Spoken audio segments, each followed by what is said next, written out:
Bom, a ideia de um herói lunar pode soar estranha e até contraintuitiva à primeira vista, mas fica fácil de se argumentar em favor de um determinado tipo se tomarmos como ponto de vista uma base sólida e fundamentada na mitologia e nos clássicos. Falo que essa ideia pode parecer contraintuitiva pelo mero fato de que homens, em essência, são representados costumeiramente pelo Sol e mulheres pela Lua. Assim sendo, devemos fundamentar um pouco de nossa argumentação em favor daquilo que poderíamos tomar como homens lunares ou homens femininos. Uma vez definido o homem, falaremos do herói. A Lua, enquanto objeto simbólico, está ligada aos ciclos biológicos e a tudo aquilo que é do reino do vir a ser, as transformações biológicas, as mudanças de tamanho, forma, natureza elementar, etc.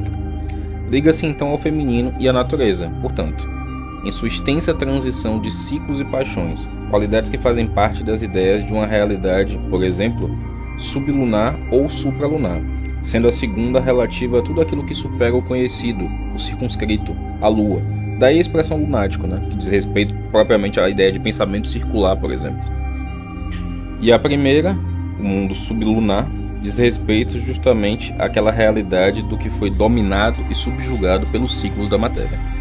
Creio que seja fácil de ver onde quero chegar com isso. Em se tratando de objetos poéticos, somos prontamente capazes de elencar o caráter intrínseco das situações e das respectivas respostas dadas por seus personagens, que são qualidades presentes em todas as histórias, e de diferenciá-las de acordo com toda a sorte de descritores simbólicos. Eis o papel do símbolo e sua aplicabilidade ao homem universal enquanto espécie. Existem mais qualidades a serem elencadas ao símbolo da Lua, as quais veremos a seguir. Tomando o argumento como verdadeiro, podemos prosseguir na tarefa de elencar um corpus de heróis que possam caber nos limites estabelecidos. Homens tensionados e movidos pelas paixões e por um sentimento lúgubre da realidade, cujos arcos tendem geralmente ou à redenção pessoal ou à tragédia no desfecho. É também uma qualidade de muita importância para o tipo a capacidade de introspecção e do bom juízo. Se a Lua é o elemento feminino universal por excelência, é dela que se derivam as qualidades mais intuitivas e o bom foresight diante da realidade material. O herói lunar tem uma grande compreensão no mundo material. Em seu estado ideal, utiliza disso para realizar julgamentos próprios e corretos. Quando desgovernado, costuma tender a revoluções e uma burocratização típica dos maus líderes. Exerce muito melhor seu papel enquanto filósofo e conselheiro. O homem solar, em contraste, costuma realizar seu papel em grande parte através da grandeza de sua personalidade, que costuma estar atrelada a uma cegueira interior, como muitas das descrições dadas a Napoleão esclarecem. As características lunares são muito próprias dos ninjas, por exemplo, a casta burocrática e da espionagem do Japão feudal, um heroísmo silencioso. O mesmo caberia para o dilema do Batman, por exemplo, enquanto sentinela noturna. Os satrias ideais de Platão na República seriam guerreiros análogos a cães de boa raça, filósofos por natureza, por saberem diferenciar, distinguir o bem e o mal, a fidelidade e a infidelidade, para exercerem seus papéis de guardas perfeitos. As sentinelas são um exemplo dessa qualidade noturna. Talvez uma boa dicotomia que explique os tipos simbólicos em definições sejam justamente os conceitos de certeza e dúvida. O herói solar é e não poderia não ser, enquanto que o herói lunar busca e por isso precisa ver. O Sol é a expansão indefinida e a Lua é perfeitamente circunscrita.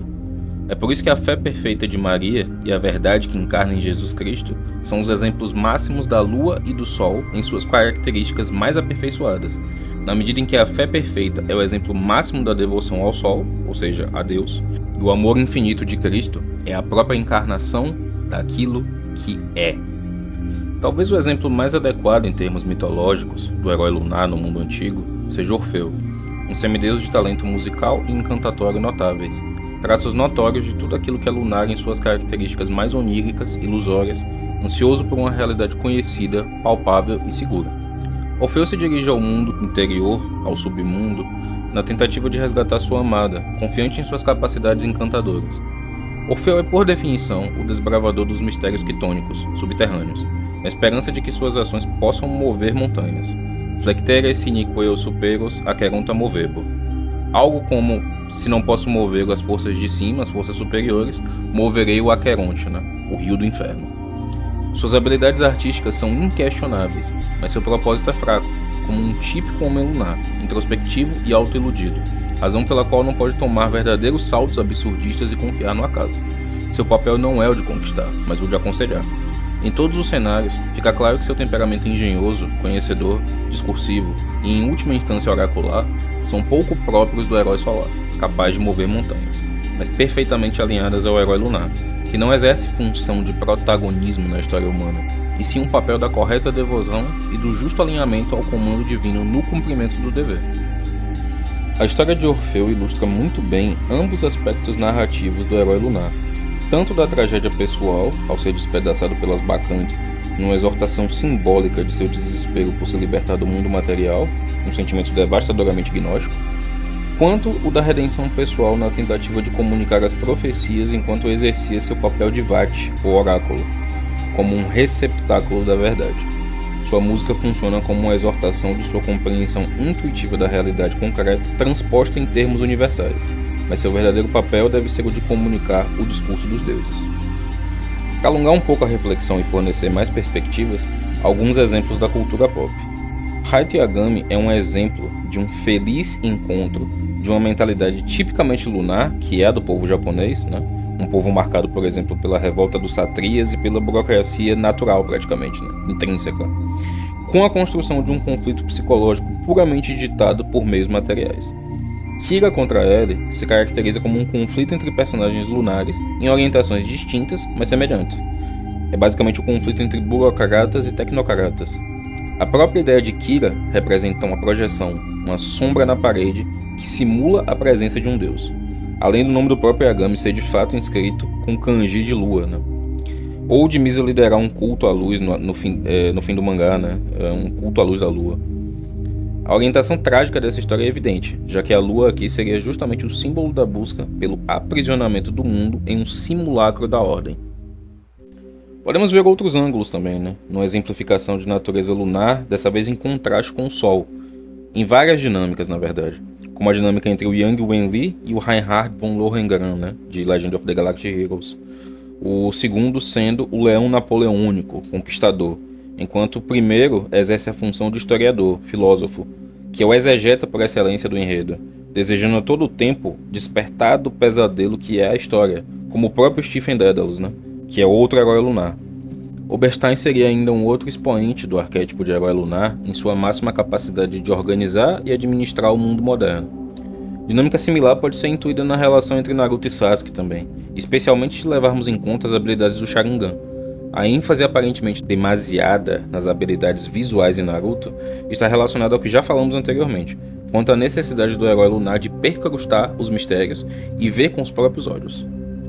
A jornada resultante aqui é um outro tipo de trajeto desse herói, o da redenção pessoal, ou uma jornada de formação, um Bildungsroman se preferir. O certo é que, em se tratando de heróis lunares, os dilemas do vir a ser e o exercício das tarefas privadas e zelosas serão sempre preferíveis à impetuosidade desgovernada do espírito faustiano. Um exemplo final para demonstrar o que a confusão dos papéis entre o céu e a terra pode e vai gerar enquanto tragédia moderna. A família que Michael Corleone magistral e terrivelmente destrói, parte por parte, ao longo da trilogia The Godfather. Existe um preço a ser pago em espécie ao karma, ou às parcas se preferir, aos que confundem as coisas do céu com as da terra. Ao homem lunar, o zelo, a sabedoria, o sacerdócio e a paternidade são preferíveis ao destino ávido e ordinário dos que se recusam a cumprir seus verdadeiros papéis no cosmo enquanto estoicos devotos das coisas de Deus.